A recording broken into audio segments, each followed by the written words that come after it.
A speech so bad that the Fox propaganda outlet had to cut away from it. That is what Donald Trump delivered tonight. And funny enough, he was talking about healthcare. He was really lying about healthcare, but this is something that we see more and more now. Fox not wanting to expose their audience to a fact that we can all observe, and that is that Donald Trump is in cognitive and physical decline, but more so than that, he knows it. He knows how he is crumbling very publicly, and it is why he ended up begging Chuck Schumer for a little carve out in a deal that they're working on. I want to talk about that later because to me, it tells you everything you need to know about Donald Trump's current worsening health. But I want to start with this speech in which he just sounded so bad, again, so much so that Fox cut away and Donald Trump ran from reporters after. But it began with his lies about healthcare.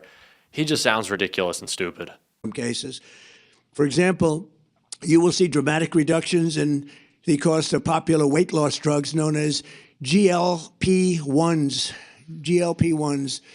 Novo Nordisk will be slashing the price, as an example, of Ozempic from more than $1,000 to $199, and the price of Wegovy from more than $1,300 to $199. Nobody can even believe it. A 578% difference. Still, no one in this administration will tell him to stop saying the wrong numbers. No one has the heart, not Howard Nutlick, not Scott Besson, not Carolyn Levitt, to tell Donald Trump that that is not how numbers work. But the old man will continue yelling at the clouds, and of course he will, because these people, they're not serving Donald Trump anymore. I think this is very important to note. They are taking advantage of him. There was a recent report about how Stephen Miller has this little signal chat, some chat with Donald Trump in which he's sending him stuff throughout the day, kind of undermining everyone in the White House, because Stephen Miller knows now's his time to take control, right? Time to take up the reins. Kristi Noem practically admitted that the man is the shadow president when they were going to war with each other,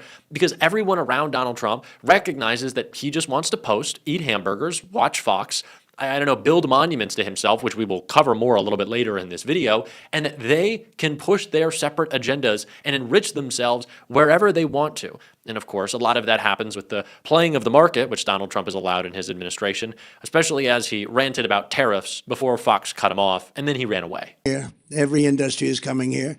We're taking in more than $18 trillion into the United States because of tariffs. The companies, the only way they can avoid them is to build here.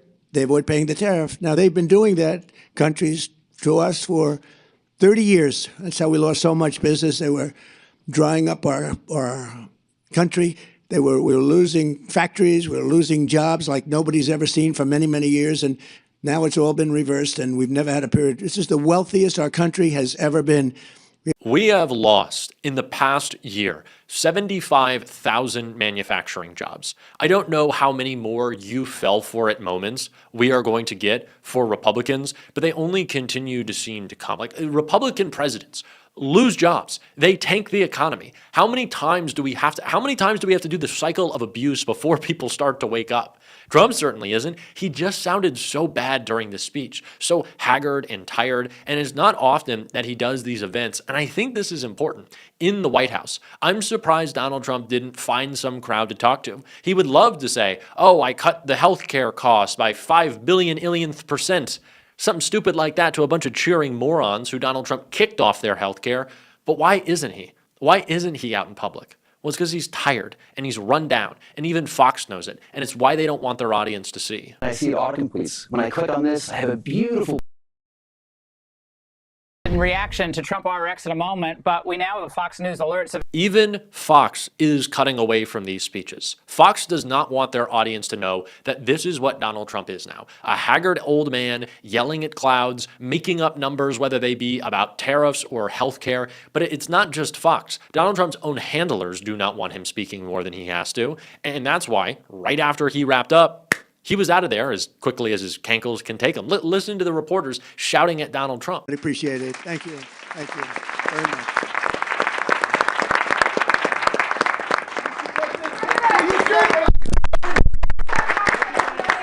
This is who the man is, and this is who he will continue to be. And I said at the beginning of this video, and I think this is very important, and I want to talk a lot about it.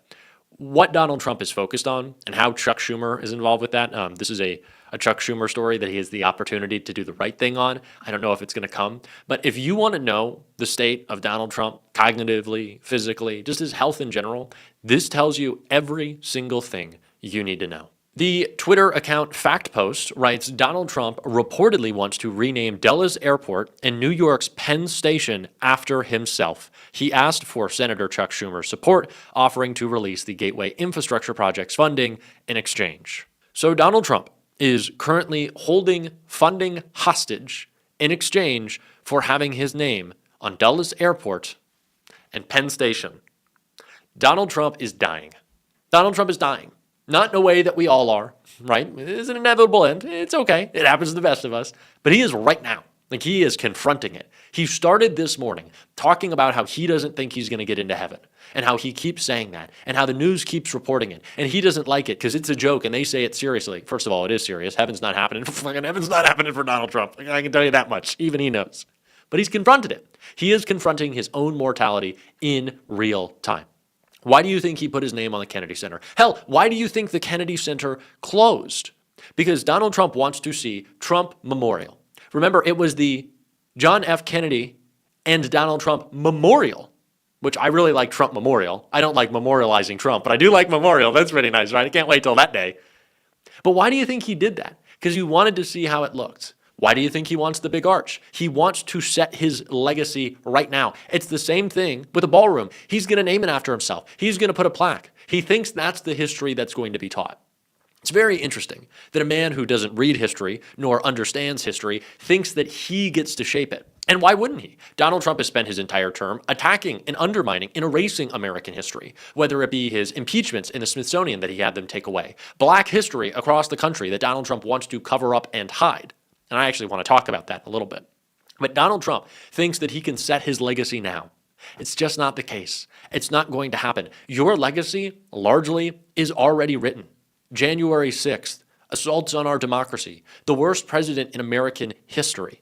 Your legacy is written as the guy who told us to inject bleach in ourselves and somehow, some way got elected again because Americans are that dumb, and he's that dumb. Your legacy is written. No amount of alabaster or marble or arches is going to change a damn thing. We know who you are, we will know who you were, and we will always fucking hate you. Your name on a building is not going to change that. They can take it off. They will. To all of your buildings. It is going to happen. And Donald Trump just can't reckon with that. The reason why the Kennedy Center is closed down is because Donald Trump can't stand to imagine that all the monuments to himself that he is going to try to build over these next 3 years will be public toilets and markers of shame that no one will want to associate with.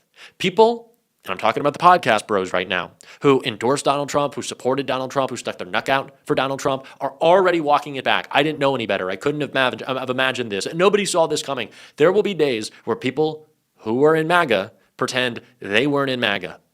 It's going to happen. Some of them will cling. They're cultists, sure.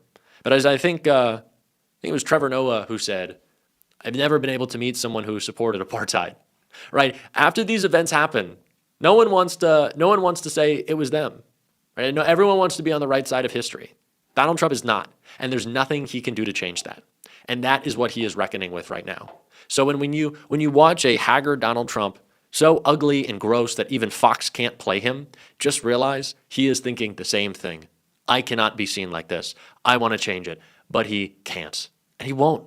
It's not going to happen. And that is the sad reality that he has to decompose in. So if one thing brings you joy, just know it's that. He hates it too.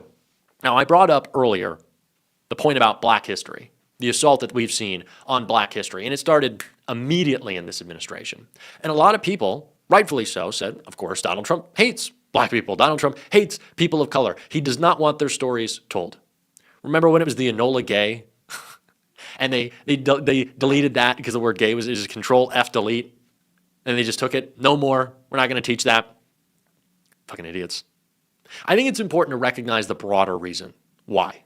And this happened with Andrew Schultz and Charlemagne the God. They were talking on a podcast, again, what I said about people kind of retracting.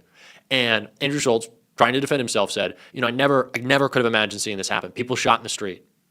These thugs on the street killing people for no reason, unarmed, unwarranted, didn't do anything. Charlemagne made a great observation. You never thought it would happen to white people. Right? This is American history, right? Why do we have policing in America? Slave catchers. That's it. That's the history of policing. That's where it started in America. And so you couldn't have imagined it happening to white people. And that is waking a lot of people up. But why Donald Trump, more than just him being a racist bigot and this administration being filled with racist bigots, is that fascism eventually comes for all of us, right? They target people of color, immigrants, gay people first, but then it comes for all of us. So when they take away those stories, when they hide those stories, we don't realize that this has already happened. The people have fought this, and then it's going to come for us. It doesn't creep up. It's just happening because we're not learning from the past that black and brown people have already experienced this across America, and then it's happening right now, and that it'll happen to everybody who's not in with the regime. That's a big reason why. I think it's important to acknowledge that the story of Black America is the most important thing to understand in understanding this administration and their authoritarian project and the police state that they want to build and the corruption that they are after and who gets to be a picked winner and loser under the Donald Trump regime. It is the most important thing to understand. And that's why they erased it. That's why they erased it. And now we're living it again. And in that same way, the people are having to relearn these stories, and they shouldn't have had to. They should have known it. They should have read, paid attention, listened to Black history. We will know this history. Donald Trump can't change it. He can't change it.